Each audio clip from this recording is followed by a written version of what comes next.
Hi friends, എന്തൊക്കെയുണ്ട് വിശേഷങ്ങൾ? നാം ഇന്നിവിടെ പഠിക്കാനായിട്ട് പോകുന്നത് രണ്ട് കാര്യങ്ങളാണ്, done for and done up.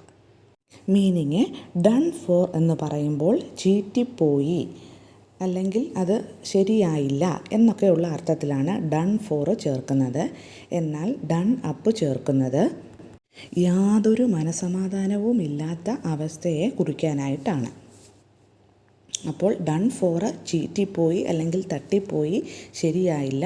Done up യാതൊരു മനസമാധാനവുമില്ല എന്നുള്ള അർത്ഥം. നമുക്ക് എക്സാമ്പിൾസ് നോക്കാം. ആദ്യം ഡൺ ഫോറിനെ പറ്റിയാണ് പഠിക്കുന്നത്. പരീക്ഷ ചീറ്റിപ്പോയി, the exam is done for. Interview ചീറ്റിപ്പോയി, the interview is done for. അല്ലെങ്കിൽ ഇൻ്റർവ്യൂ ശരിയായില്ല എന്നൊക്കെ ഉള്ള അർത്ഥത്തിലാണ്, അല്ല തട്ടിപ്പോയി എന്നൊക്കെയുള്ള അർത്ഥത്തിലാണ് നമ്മൾ ഡൺ ഫോർ ഇവിടെ ചേർത്തിരിക്കുന്നത്. How was the proposal? കല്യാണാലോചന എങ്ങനെ ഉണ്ടായിരുന്നു? ആരെങ്കിലും ഒരാളോട് ചോദിക്കുകയെന്നിരിക്കട്ടെ. അപ്പോൾ അതിന് എങ്ങനെ മറുപടി പറയാം? ഡൺ ഫോർ, ഓ അത് ചീറ്റിപ്പോയി, ഓ അത് ശരിയായില്ല എന്ന് നമ്മൾക്ക് വേണമെങ്കിൽ പറയാം. ഇൻ്റർവ്യൂ എങ്ങനെ ഉണ്ടായിരുന്നു? How was the interview? ഇപ്രകാരം ആരെങ്കിലും ചോദിക്കുക. അപ്പോൾ നമുക്ക് ആ ഇൻ്റർവ്യൂവിന് ശരിക്ക് പെർഫോം ചെയ്യാൻ പറ്റിയില്ല എന്നുണ്ടെങ്കിൽ നമുക്ക് എപ്രകാരം പറയാം?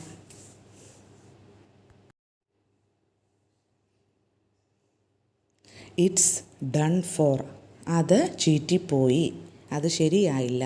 ഇറ്റ്സ് ഡൺ ഫോർ, അത് ഓർത്തിരിക്കുക.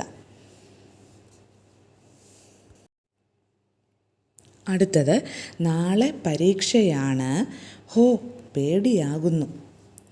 അപ്പോൾ ഇവിടെ ഇനിയും തൊട്ട് നമ്മൾ ഡിസ്കസ് ചെയ്യാൻ പോകുന്നത് ഡൺ അപ്പിനെ പറ്റിയാണ്. അപ്പോൾ നാളെ പരീക്ഷയാണ്, ഹോ പേടിയാകുന്നു എന്നിങ്ങനെ പറയാൻ നമുക്ക് എപ്രകാരം സാധിക്കും? Tomorrow is the exam, I am done up. Tomorrow is the exam, I am done up. അടുത്തത്, അവളെ കണ്ടിട്ട് വേവലാതി പിടിച്ചിരിക്കുകയാണെന്ന് തോന്നുന്നു.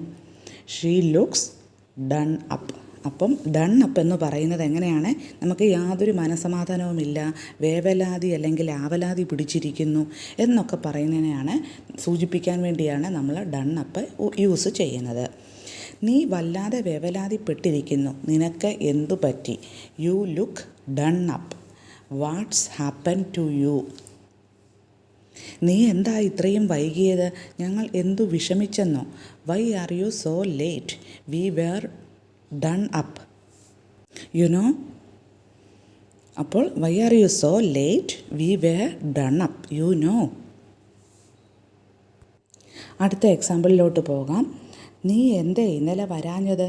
ഞങ്ങൾ എന്ത് തീ തിന്നെന്നറിയാമോ? Why didn't you come yesterday? We were so done up. You know? അപ്പോൾ തീ തിന്നു എന്ന് നമ്മൾ പറയുന്നതും എന്താണ്? ആവലാതിയെ കുറിക്കുന്ന ഒന്നാണ്. അപ്പോൾ ഇന്ന് പഠിപ്പിച്ച രണ്ട് കാര്യങ്ങൾ, done up and done for, ഇത് രണ്ടും നിങ്ങൾക്ക് മനസ്സിലായി കാണുമെന്ന് കരുതുന്നു. ഇതുപോലെയുള്ള പ്രയോഗങ്ങളും നമ്മൾ മനസ്സിലാക്കേണ്ടതുണ്ട്, അറിഞ്ഞിരിക്കേണ്ടതുണ്ട്. എങ്കിൽ മാത്രമേ നമുക്ക് ഇംഗ്ലീഷ് സംസാരിക്കാനും മറ്റുള്ളവർ സംസാരിക്കുന്നത് കേട്ട് മനസ്സിലാക്കുവാനും സാധിക്കുകയുള്ളൂ. അപ്പോൾ ഒരു കാര്യം കൂടി പറഞ്ഞോട്ടെ, നിങ്ങൾ എൻ്റെ ഈ ചാനൽ കാണുകയാണെങ്കിൽ, ആദ്യമായിട്ടാണ് കാണുന്നതെങ്കിൽ ഒന്ന് സബ്സ്ക്രൈബ് ചെയ്തേക്കണേ. ഫ്രണ്ട്സിനൊക്കെ ഒന്ന് ഷെയർ ചെയ്ത് കൊടുക്കുകയും വേണം. അപ്പോൾ പുതിയൊരു ടോപ്പിക്കുമായിട്ട് അടുത്ത ക്ലാസ്സിൽ വീണ്ടും കാണാം. അതുവരേക്കും താങ്ക് യു.